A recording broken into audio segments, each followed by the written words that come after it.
Cerita Kopi hari ini adalah program terbaru dari Bimedia Digital. Pada episode perdana kali ini, kita awali dari kafe di kawasan Kota Tangerang Selatan. Tempat dengan bertemakan garden ini mungkin menjadi salah satu daya tarik dari tempat ini.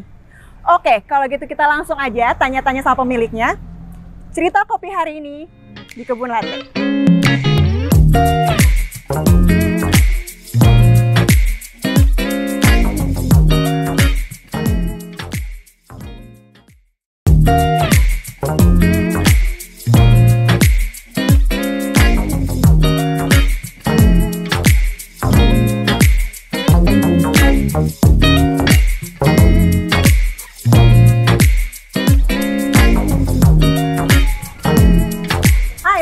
Halo. Apa kabar? Alhamdulillah baik. Gimana kabarnya? Alhamdulillah. Ya, thank you udah mampir tempat saya.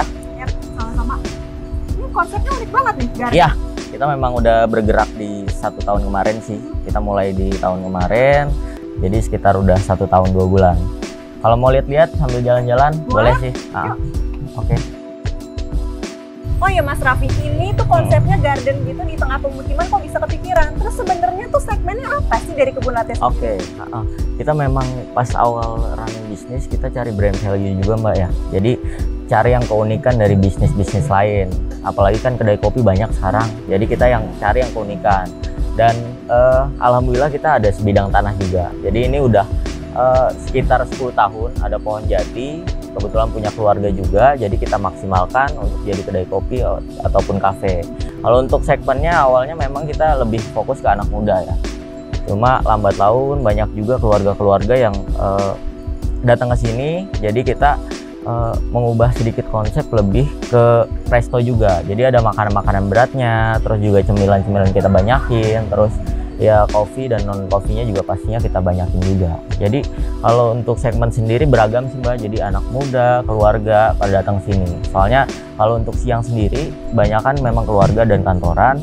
Cuma kalau untuk di sore ke malamnya biasanya anak-anak muda buat nongkrong gitu. Berarti mencakup semua segmen. Iya.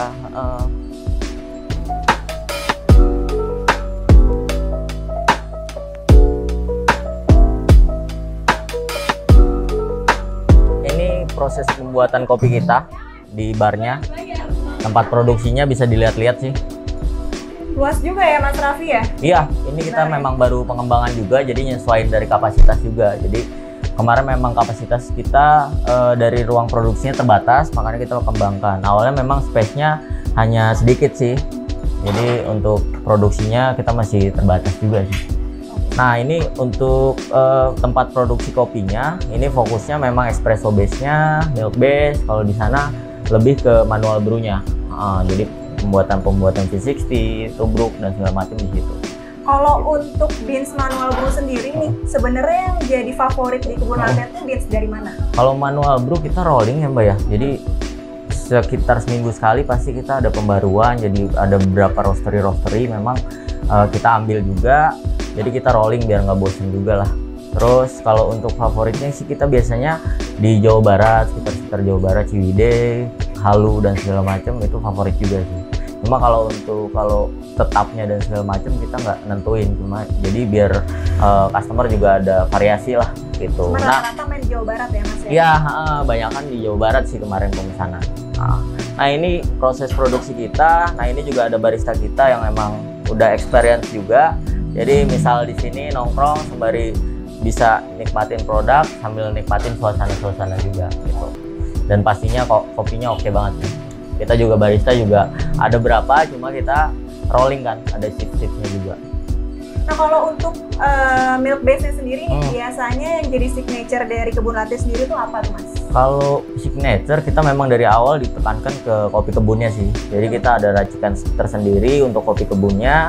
Dan memang banyak pemesanan dari customer kopi kebun, jadi favorit juga lah kopi kebunnya. Terus di sisi lain juga ya cappuccino dan latte juga memang favorit juga kalau itu. Cuma kalau untuk manual brewnya sendiri akhir-akhir ini juga banyak juga peminat. Cuma kita baru menyediakan di V60 sama tubruknya aja itu. Ya. Kita boleh coba kali ya? Oke, boleh. Signature-nya dari Kebun Latte ini. Boleh. Ya ntar kita produksi ya. Oke. Ini spot favorit juga nih di sini. Oh, jadi ya? bisa ngelihat view depan, belakang juga, terus juga untuk foto juga spotnya bagus. Dan ntar bisa cobain lah menu-menu Foto dari lah ya, kita. seru lah ya. Ini tempat selfie juga cocok di sini. Ya, Apa nih, Mas Raffi? es kopi kebun. Oh, ini es kopi kebun. Yang tadi kita bahas juga, yang signature dari kita. Oke. Ya, makasih Yong. Nah, ini ada es kopi kebun yang memang favorit juga. Kalau untuk manual brewnya, ini kita ada V60. Sekarang kita pakai Jawa Barat sih, Ciwidey. Terus kalau ini espresso base-nya, jadi latte-nya, latte hotnya. Kita juga ada makanan juga sih. Jadi kita yang spesial dari kita juga ada nasi goreng spesial. Ntar boleh dicoba aja. Terus cemilan-cemilan juga banyak sih ntar kita. Gitu. Kalau gitu aku coba kali ya dari signature-nya. Boleh. Di-shake dulu nih. Ya.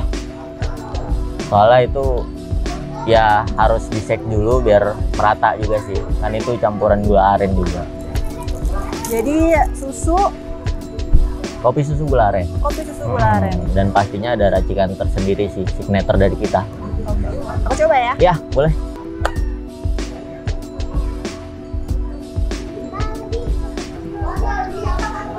Gimana, Mbak? Enak sih. Ya. Nggak terlalu manis. Ya. Kadang kan rata-rata ada yang terlalu gula aren banget ya. Tapi ini kopinya enak sih. Iya, Berasa. balance ya. Balance. Kita nyesuaiin dari traffic pasar juga dan permintaan pasar kita kayak gimana, terus kita inovasiin sih biasanya. Kalau ini memang dari awal kita ada ya, salah satunya memang yang menu awal memang kopi kebun sendiri. Terus kalau untuk main course kita sambil menyesuaikan sih, sambil berjalan kita selalu inovasi juga. Ntar bisa dicoba manual brewnya, terus juga kalau untuk espresso base-nya. Aku gitu. coba manual brew kali ya. Boleh. Ini kan katanya favorit sama Jawa Barat kan. Ya. Dan sekarang lagi kebetulan banget Ciwidey ya. Cobain ya. Ya.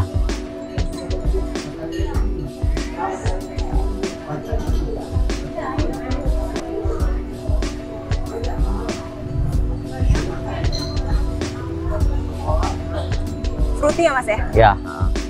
Emang berarti rata-rata di sini emang sukanya yang lebih ke fruity. Iya, banyak juga yang memang permintaan seperti itu. Ada juga memang kita nyesuaiin kayak misal minggu selanjutnya kita ada beans apa lagi. Jadi kita combine lah. Jadi nggak satu ini aja, nggak satu pilihan. Ya, ini ada cemilannya juga pisang crispy. Ya ntar ya bisa dicoba juga sih. Berarti kalau ini menu favorit berarti dia paling cepat banget sold out ya? Ya, kalau untuk sold out sih kita enggak. Jadi kita memang dari kapasitas produksi kita memang kita persiapkan. Jadi untuk bahan-bahan kita stok lebih banyak pastinya. Jadi Kan siapapun, pastinya kalau misal ada sold out atau gimana kan customer juga kecewa juga kan. berarti siapapun kapanpun akan tetap bisa menikmati semua menu andalan di Kebun Latte. Iya, Tidak terbatas waktu lah ya. iya, pastinya. Berarti aku boleh coba nih ya Boleh, andalan. silakan. Apa nih namanya Mas kalau ini Mas? Ini nasi goreng spesial. Nasi goreng spesial. Jadi di dalamnya ada nasi goreng kemangi, terus juga ada topping-toppingnya juga, terus juga dibalut. Yang uniknya dibalut sama telur dadar juga ini. Berarti dibalut telur dadar tapi di dalamnya sendiri itu nasi goreng kemangi. Jadi bukan nasi goreng biasa Iya, ya? memang spesial dia.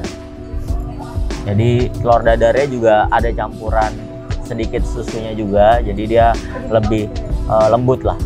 Gitu.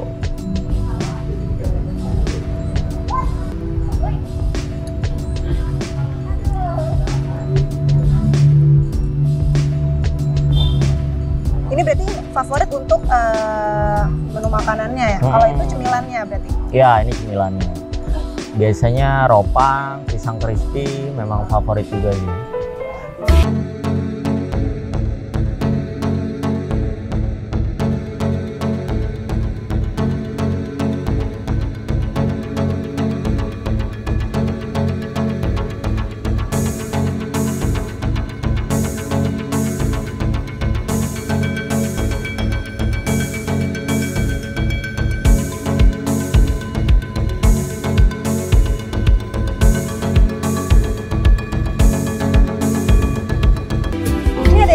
Lantai 2 juga ya Mas? Iya nih, setelah corona kita memang desain di lantai 2 dan emang view-nya bagus juga. Jadi kalau untuk after corona tuh kita ada pengembangan di atas, terus jadi di indoor juga kita baru launching juga sih, baru buka. Nah ini spot favorit juga nih di table 4546 juga biasanya. Sini ya? Banyak yang di sini juga buat santai. Nah enak kan view-nya dari atas kan. Nah ini spot favorit juga di table 4546 memang spot untuk selfie juga bagus. Untuk latte artnya sendiri biasanya apa aja nih Mas Raffi? Kalau latte art kita ganti-ganti ya buat variasi juga. Biasanya ya yang standar-standar ya love, terus tulip, terus juga kita ada swan juga pastinya. Cuma ganti-ganti aja sesuai dari kondisi dan mood juga sih. Biar nggak bosan juga. Request sih bisa sih. Nah ini juga kita ada perbedaan juga kalau untuk espresso base-nya. Jadi kalau untuk es kopinya kita beda blend. Jadi kalau untuk Italian, mochaccino, americano atau latte, cappuccino itu dia full arabica. Jadi dari Toraja dan Gayo. Cuma kalau dari es kopinya sendiri kita karena ngincer di balance-nya, jadi kita ada 2 campuran sih. Jadi robusta sama arabica. Jadi arabicanya 80, robustanya 20.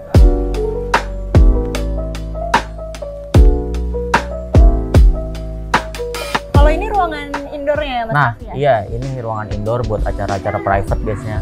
Nah ini juga kita desain juga baru jadi juga Mbak. Jadi sebelum COVID ini baru jadi juga dan mulai dioperasikan setelah COVID sih fullnya. Nah ini buat umum juga yang memang customer pengen di dalam, di indoor kan biasanya ada yang pengen private. Terus juga bisa untuk meeting room juga sih. Kayak misal acara-acara private, acara-acara misal ulang tahun, terus ya acara-acara yang memang intimate keluargaan bisa reservasi di sini juga. No smoking berarti ya? Iya kalau ini no smoking dan rencana kita mau pakai AC juga sih. Cuma ya kita bertahap dulu lah. Kita sementara pakai kipas dulu. Cuma ntar kedepannya full AC dan no smoking juga. Oh iya Mas Raffi, ada yang aku mau tanya ini. Iya. Menurut Mas Raffi, untuk industri kopi sendiri ini sebenarnya cuma tren aja atau long lasting sih kayak hubungan asmara? Nah ini menarik nih. Ya mungkin pembahasannya juga agak panjang juga, jadi kita sambil nyantai aja kalau itu. Jadi kalau mau pesan-pesan kopi lagi, ngopi-ngopi lagi, makan ya silahkan sih sambil. Silahkan duduk Mbak. Nah ini juga memang biasanya untuk acara-acara private juga PW juga ini, gitu. Berarti ini spot terbaik di ruangan indoor ini ya? Nggak di sini aja sih, biasanya di tengah atau gimana. Cuma memang kemarin kan customer juga pengen nyoba makan atau ngopi dengan experience yang beda, jadi lebih fokusnya ke outdoornya sebenarnya. Jadi kalau untuk umum biasanya kalau full masuk sini, atau enggak biasanya yang keluarga-keluarga lebih prefer pengen private biasa di dalam sini sih. Dan yang no smoking sih. Kalau area outdoor kan full smoking semua. Tadi gimana Mbak? Oke, jadi menurut Mas Raffi sendiri, sebenarnya industri kopi ini tuh cuman tren aja, atau ini sebenarnya suatu industri yang memang akan long lasting gitu? Kalau untuk kopi sendiri menarik ya Mbak. Kalau untuk jangka panjangnya sih, saya harap dan kemungkinan tren jangka panjangnya memang sustain dan bakal meningkat juga sih. Apalagi kan kondisi sekarang banyak juga memang customer atau peminat-peminat kopi banyak bermunculan juga. Jadi di sekitar 3 tahun belakangan memang banyak juga kedai-kedai kopi, terus juga banyak juga yang peminat-peminat kopi. Jadi kalau untuk sampai saat ini memang perkembangannya juga pesat dan mungkin kedepannya juga bakalan sustain seperti ini sih, bakalan jangka panjang. Yang penting di tiap kedai kopi atau brand-brand harus ada inovasi aja sih. Jadi kayak misal brand value tentang dari produknya kah atau tempatnya, jadi ada keunikan dan pasti bakalan long lasting juga gitu. Mengingat lagi kan kalau di Indonesia sendiri kan memang 5 besar terbaik di dunia, jadi nggak usah diragukan lah kalau kopi ini, produksi kopi Indonesia emang terbaik juga. Dan sayanglah kita penggiat-penggiat UMKM atau masyarakat Indonesia sendiri nggak mengembangkan di situ, dan menurut saya bakalan sustain terus sih gitu. Oke, sekarang nih menurut Mas Raffi yang emang udah menggeluti kopi ini sekian lama gitu kan, kira-kira Mas Raffi punya motivasi nggak nih buat teman-teman kita di luar sana yang juga mungkin tertarik dan pengen buat berkecimpung di bidang kopi ini, di industri kopi, tapi mungkin mereka belum cukup punya keberanian. Nah, menurut Mas Raffi motivasinya seperti apa nih supaya mereka juga semakin banyak juga industri kopi, semakin banyak juga yang menggunakan produk kopi dari Indonesia. Menurut Mas Raffi gimana nih? Oke. Nah, dari kopi sendiri atau F&B masih sangat peluangnya masih besar banget ya.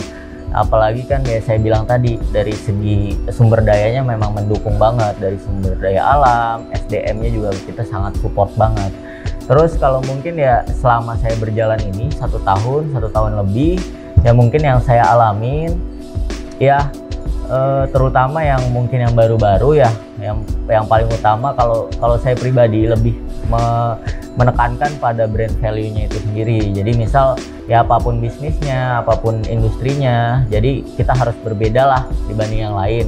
Kan banyak juga kedai-kedai kopi sekarang, cuma kita di sisi lain kita juga bisa memproduksi yang sama kualitasnya segala macam. Jadi harus ada pembeda dari yang lain, kayak misal dari segi tempatnya dan dari segi produknya, atau dari segi komunitasnya, atau pelayanannya dan segala macam, kehangatan untuk customernya. Terus juga ya ditingkatin di situ sih, karena kalau di sini saya menetapkan brand value-nya memang di sini sambil ngopi, sambil nongkrong, sambil makan juga. Jadi sambil menikmati suasana juga, suasana ya garden, hutan-hutan seperti ini sih gitu.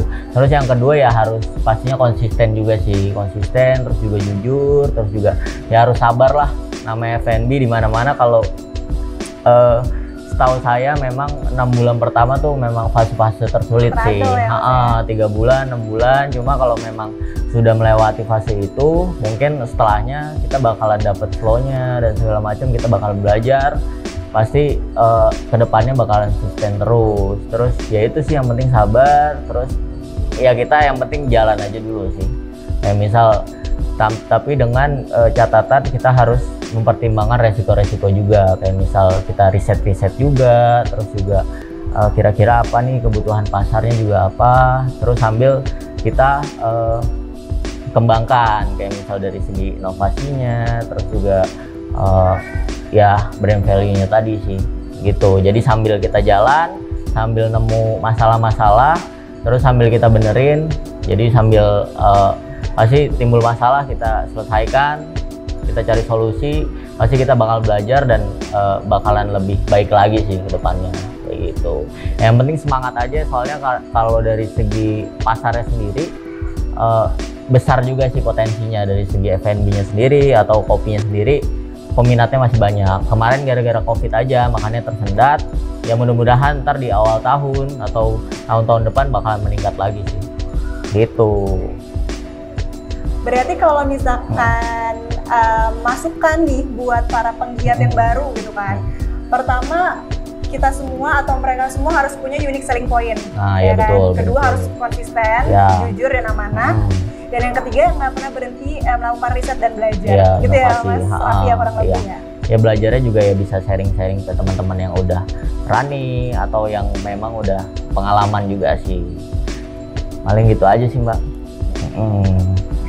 Mau lanjut ngopi-ngopi lagi atau gimana? Ya ntar saya kebetulan ada tamu lagi nih. Jadi paling saya tinggal dulu, ya silahkan menikmati suasana sambil nikmatin makanan dan minuman dari kita. Makasih ya, makasih banyak udah mampir ya. Ntar mampir lagi. Siap. Ya. Mudah-mudahan semakin sukses terus. Amin. Dan Kebun Latte. Sukses juga, lancar juga. Siap. Terima kasih Mas Raffi. Saya pamit ya. Ya. Cerita kopi hari ini. Kebun Latte membawa konsep kopi di kebun. Signature dari Kebun Latte sendiri ada kopi kebun untuk milk base-nya, dan Beans Jawa Barat untuk manual brew-nya, yaitu V60 dan Tubruk. Signature dari Kebun Latte sendiri menggunakan 2 jenis blend. Ada blend full Arabica untuk menu Italian dan blend Arabica Robusta untuk kopi susunya. Oh iya, terima kasih ya sudah menonton cerita kopi hari ini dan nantikan episode-episode selanjutnya. Jangan lupa untuk ngopi hari ini. See you!